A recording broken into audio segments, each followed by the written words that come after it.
Hello, good morning. Do you hear me with this? Yeah? Okay, thank you. Thank you, Raquel. Thank you so much for having me here. Thank you all for coming this morning. And I'm starting by introducing the first panelist of the day, which is Mrs. Sara Cerdas. Sara Cerdas is a Portuguese medical doctor. She holds a master's degree in medicine from the University of Lisbon, a postgraduate degree in travelers medicine from Nova University Lisbon, a master's degree in public health from the UMEA University, and is a doctoral student in public health sciences at the University of Stockholm. Since July 2019 and until just 3-4 months ago, she was a member of the European Parliament. And more precisely, she was a member of the Committee on the Environment, Public Health and Food Security, the Committee on Transport and Tourism, and the Special Committee on COVID-19. Sara was the co-chair of the European Parliament's Working Group on Health, which brings to discussion European health issues with different stakeholders and experts. She was vice president of the Special Committee on Beating Cancer, PICA. Sara was also the shadow rapporteur of the Social Democrat group in the European Parliament on 3 important initiatives that I would like to mention today because they are quite relevant on the topic that we are discussing. The first one was the European Health Programme EU for Health. The EU for Health is the EU's response to COVID-19 impact on medical and healthcare staff, patients and health systems in Europe. It is the largest EU health program ever, and will invest over 5 billion euros over 7 years, from 2021 to 2027, to improve health in the EU.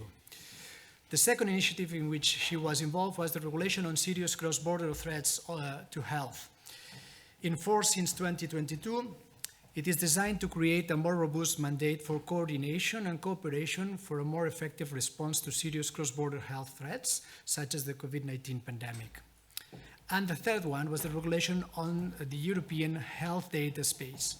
In spring 2024, the European Parliament and the Council reached a political agreement on the Commission's proposal on this European health data space. Basically, it empowers individuals to take control of their health data and facilitate the exchange of data for the delivery of healthcare across the European Union, which is the primary use of data. It fosters a genuine single market for electronic health record systems, and it provides a consistent, trustworthy, and efficient system for reusing health data for research, innovation, policymaking, and regulatory activities, which is the secondary use of data. This European health data space, which is a very relevant initiative of the EU, will be a key pillar of the strong European Health Union, and is the first common EU data space in a specific area to emerge from the European stretch for data. Furthermore, Sara was the rapporteur of the report on mental health of the EU, which was approved last December. So with this background, you're perfectly equipped to address the audience about how to best integrate ethical AI in healthcare. So with no further ado, thank you so much for making it from Lisbon, and the floor is yours. Thank you.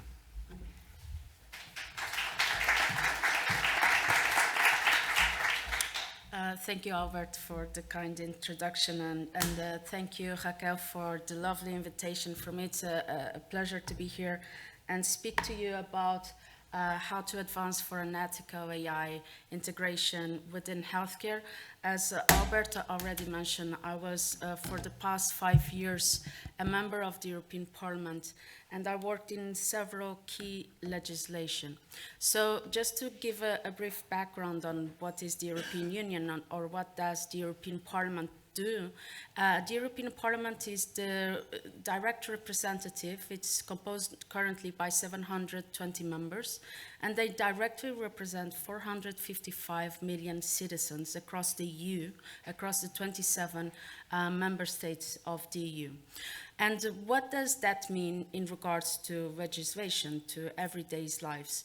The EU is seen as one of the biggest regulatory framework bloc geopolitically, and this is very important in regards that it guarantees high levels of safety in many of our areas. For instance, just to give you an example, I come from Portugal, and Portuguese law is affected by 70 to 80% of what is decided in EU.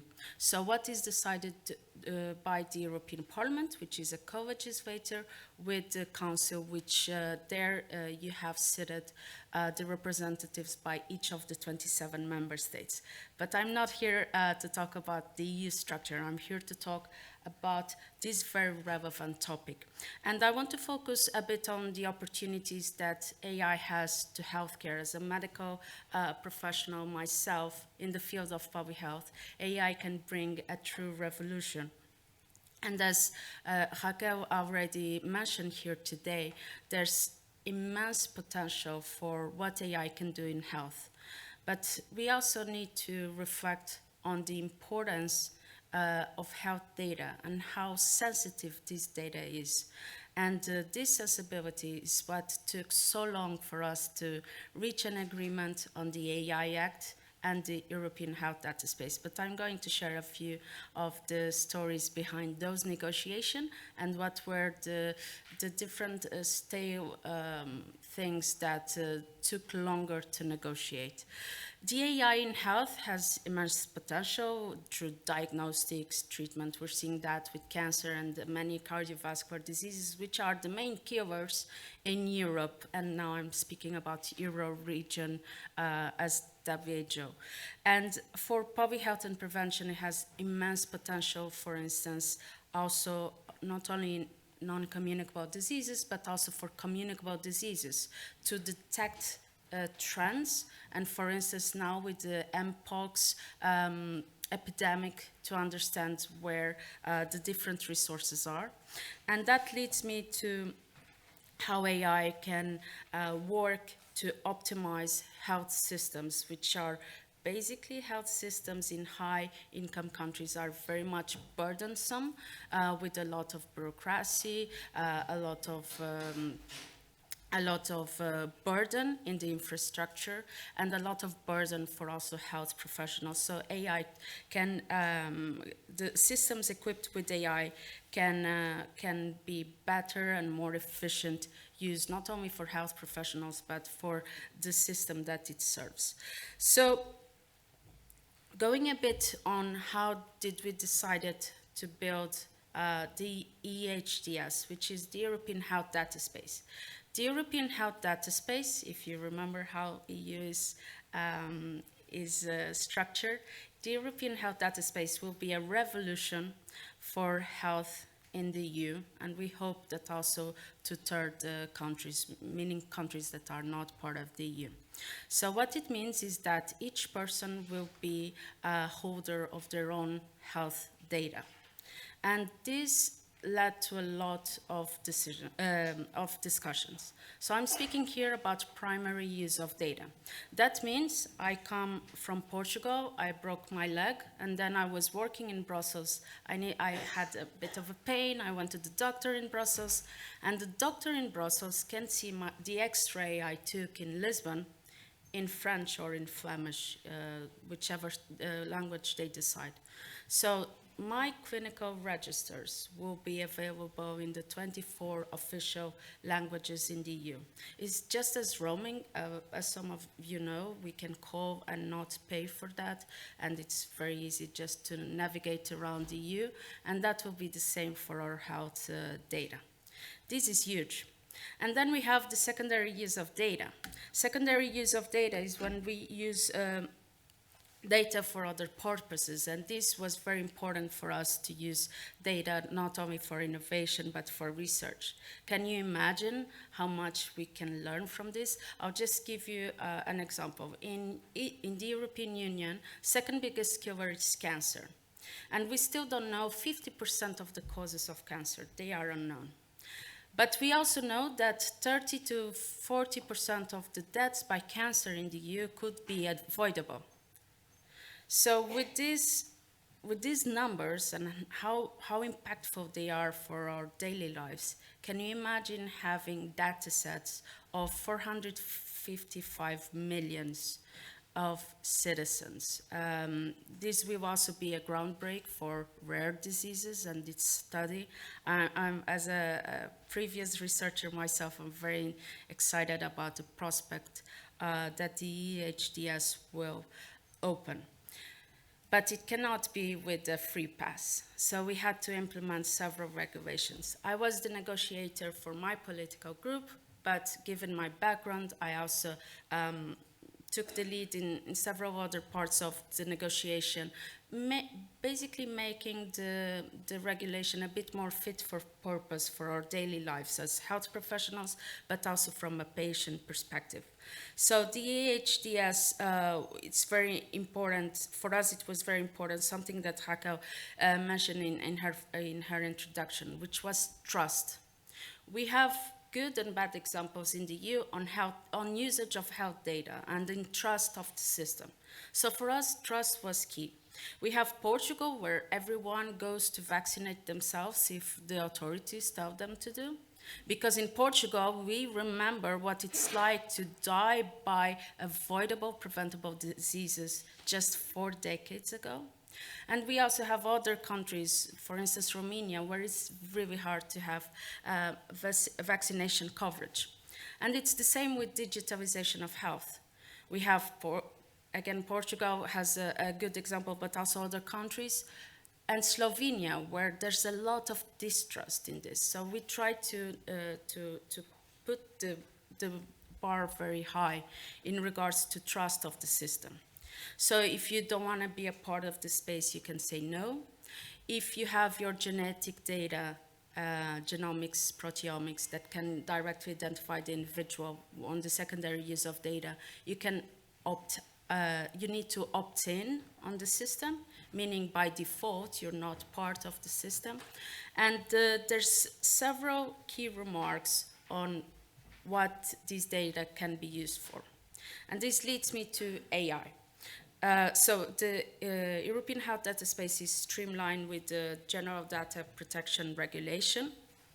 And one of the things that's also very important is the interoperability and standardization. It's going to be hard, obviously, to implement something like this, but we have the tools, we have the regulation, we have the resources to do it, and now it's up to the member states and then at the different levels to make this a reality. At the same time we were discussing the HDS, the discussions on the AI Act at the European Union were finishing, and they were having meetings of, I think one of the meetings took over 30 hours. It was quite crazy. So you can imagine how hard it is to legislate on artificial intelligence. But the EU had as two key priorities in the last 5 years: the climate change, the climate emergency, and the digitalization. So for the AI Act, we were, as previously mentioned, the first regulation in the world for AI. And when it comes to healthcare, specifically AI, these systems are classified as high risk. So meaning that they put several restrictions on use of AI in health, which means that they need to have systems to mitigate potential harms, for instance, risk management systems. They need to have proper transparency and documentation for traceability.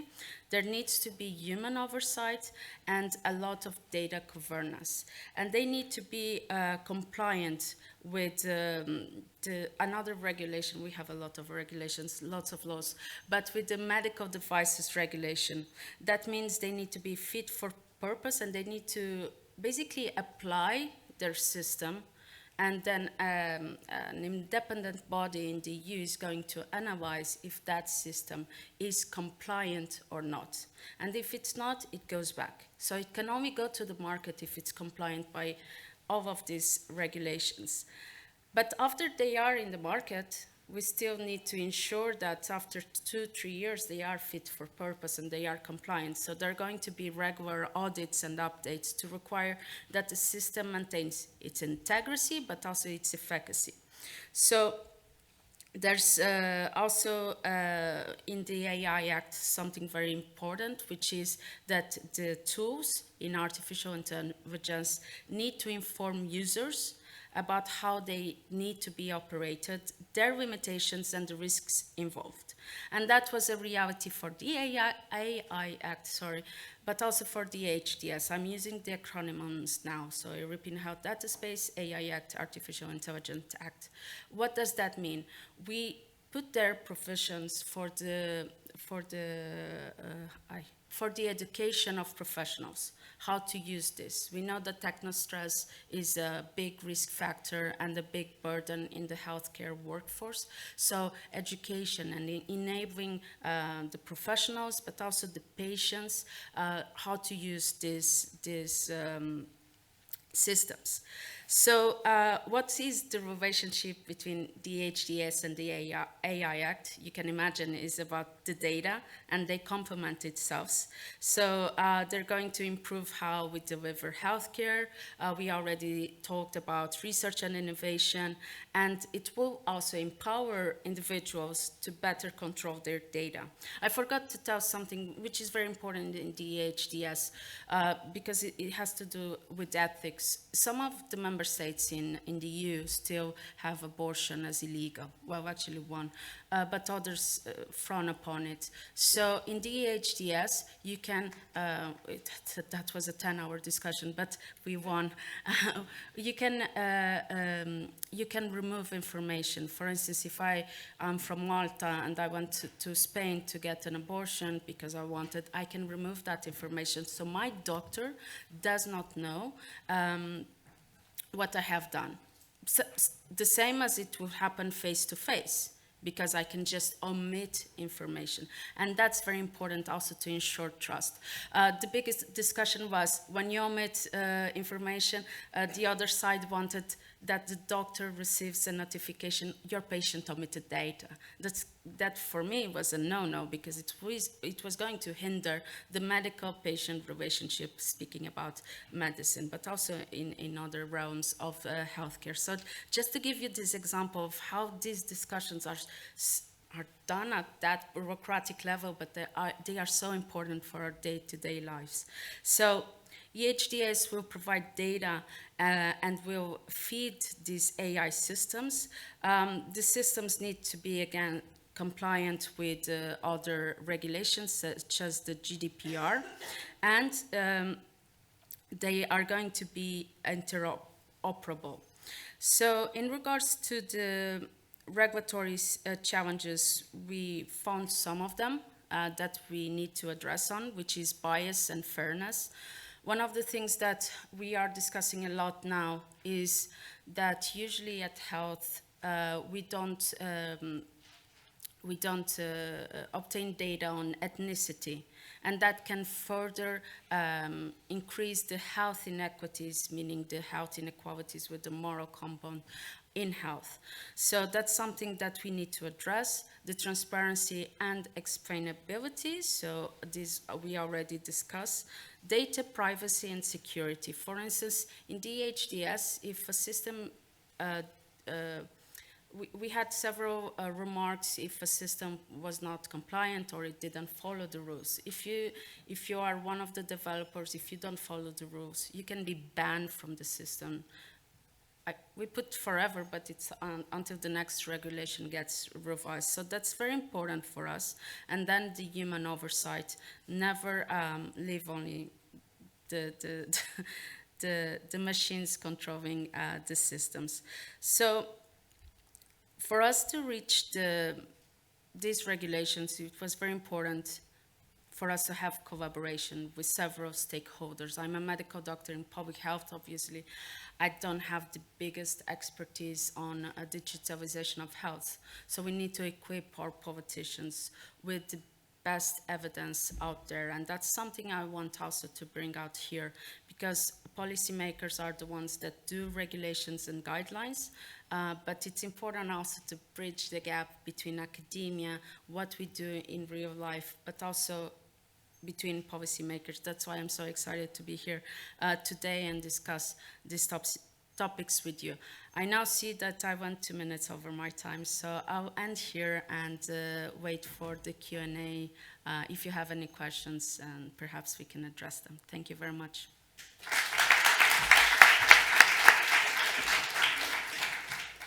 Thank you so much, Sara, for this insightful presentation. Now it's time for questions from the audience. You may have heard the say that, you know, the Americans invent, they create, the Chinese copy, and we, the Europeans, basically regulate. That's what we do a lot in Brussels. We regulate a lot. That's why we have so many regulations, but now it's time to deliver and to implement all these very ambitious regulations. So the floor is yours, please.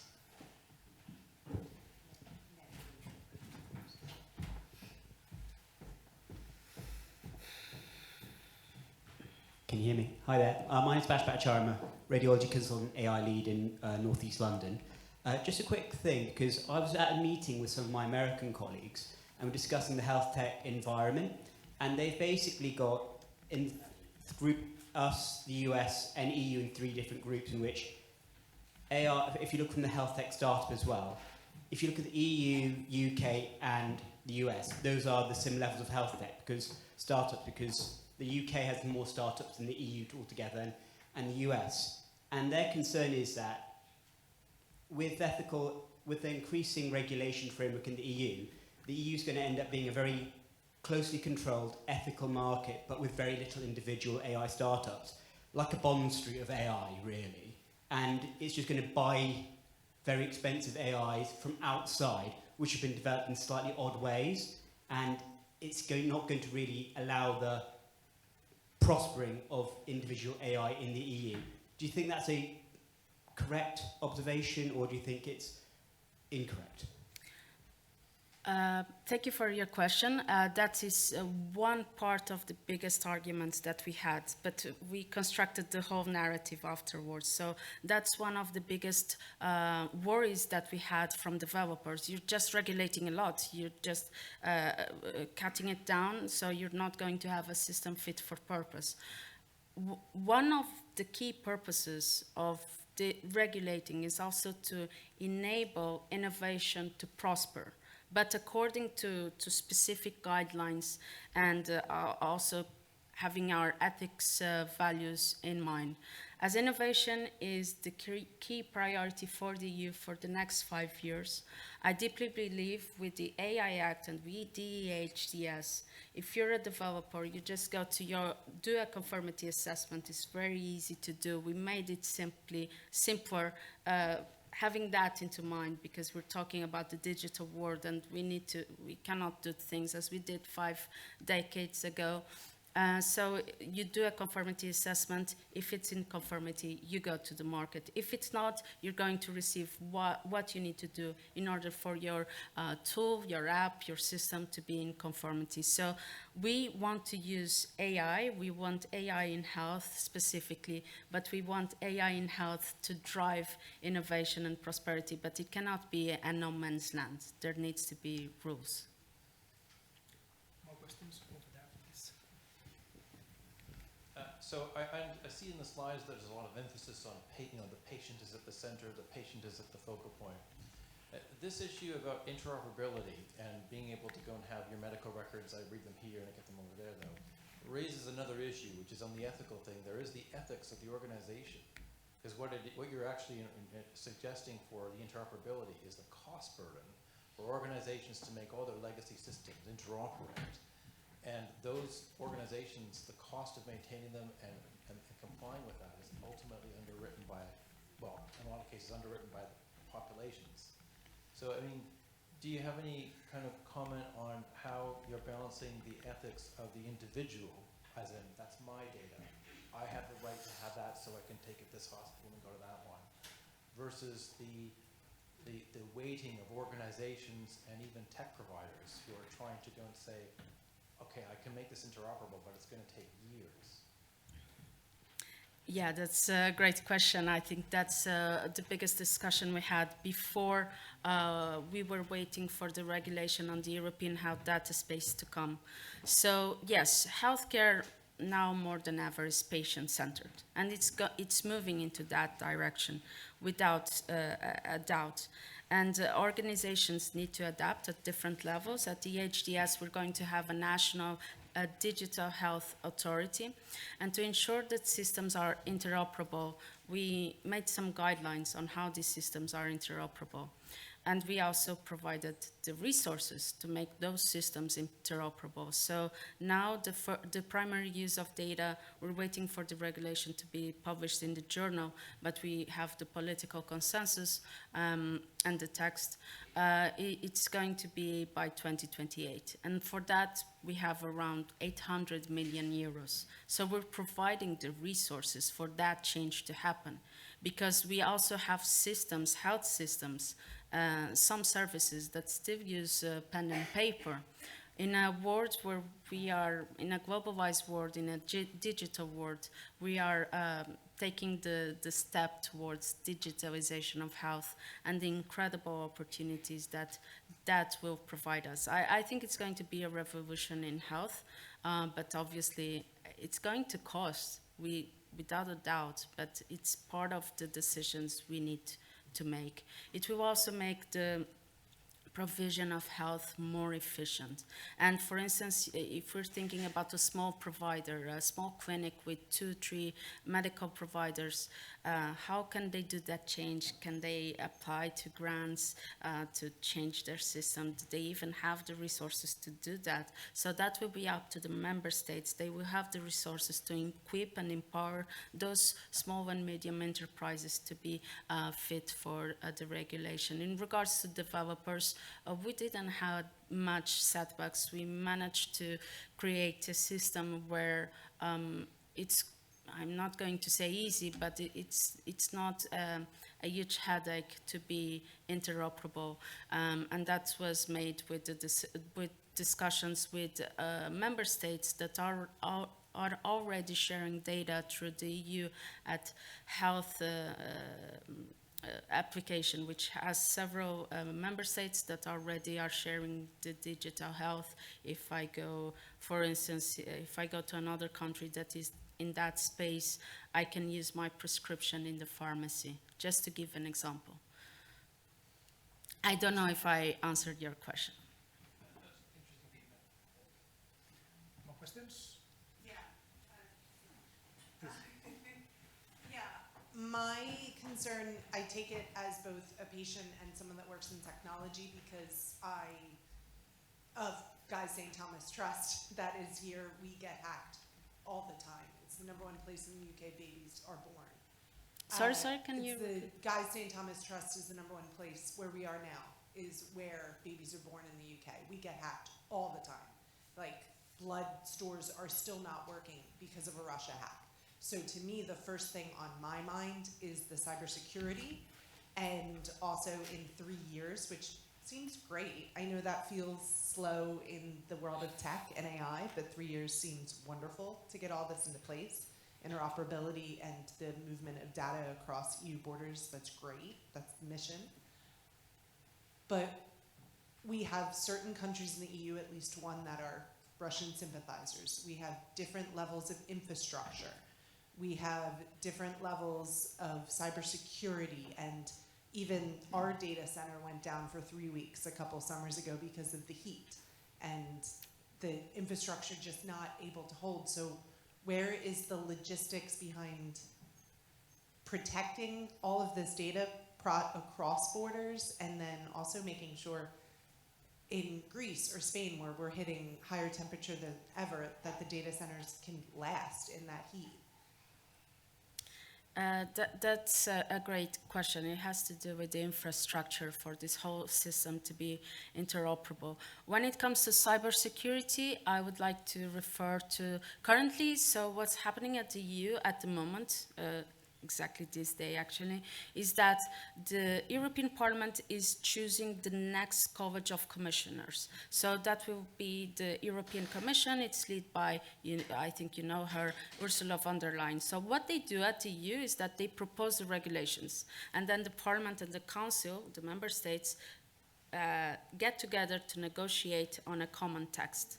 So when it comes to cybersecurity, I was following the hearings for the next college of commissioners, and that's a top priority also with the Russia influence that we know it's here, and we're taking strict measures on that. In regards to infrastructure, how are we going to have these data centers? The data won't be in huge data centers. If it's a system made by a company, the company has the data set, but then it's through the Digital Health Authority that the data requests are done. So with that, we managed to not put everything in one basket and guarantee cybersecurity in regards, because that was very important for trust. And then when there's breaches, we applied the GDPR, which is our top regulation for data protection. So it's very harsh on that remark, if there are breaches. So before we took preventative measures and also reactive measures if those things happen, because health, as I stated, is our most sensible data.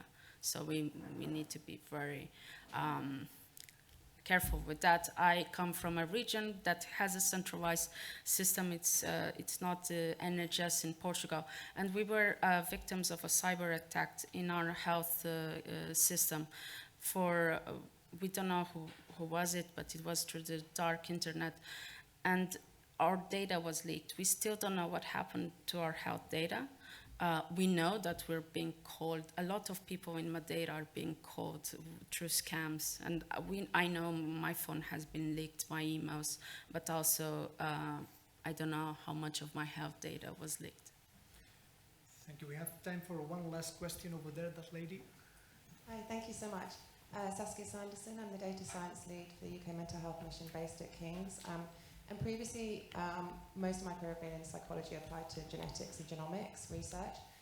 I was interested to hear you say that genetic data is an opt-in in this, and I was a little surprised to hear that. And I think that's because it has a little bit of genetic exceptionalism surrounding it, and clearly there is a significant issue around inequity, and actually potentially it could be argued that it would be unethical to do this, because of course it takes much more effort on the part of the patient and the individual to opt into something, and there will be disparities in people that make the effort and choose to opt into something versus do nothing. And so I was just a little bit interested to understand a bit more about the thinking behind that, because we've spent many years in genetics genomics trying to make the case that there shouldn't be genetic exceptionalism, and if it's on the basis of privacy and identifiability, of course, there's all sorts of other data that when combined we know can be as much, and in fact significantly more identifiable for a patient than genetic data. Thank you for your question. So that was part of the discussion on when you have aggregated data that perhaps if you are talking about a population that only 10 people live there, or a village that very few people live there, you can still identify the person by other anonymized variables. And the rationale behind genetics was that it can be directly identified to the individual. So here we wanted to guarantee, and even though that might not be a reality in some sorts of genetics data, that was created based on the request by patients, organizations also, to have more trust on the system. The opt-in for that won't be that hard. It's going just to be a button. I have my health data on my phone because Portugal is already taking a lead there. And if you're in consultation with your provider and they say, look, you have this genetic disorder, it's really rare, we would like to study, could you please just go into your register and opt in on that, or even they can do it in that way. So it's an extra step, but it's not a huge extra step as one can think of. So we hope with this we can limit the inequity that we are creating with the opt-in scenario. Just another remark is that this regulation is going to be subject of an evaluation in a few years, so to know how things are going, to study how the progress has been, and to also correct parts that were not fit for purpose. Thank you so much, Sarah. Thank you, Albert. Big applause for Sarah, please. Thank you very much.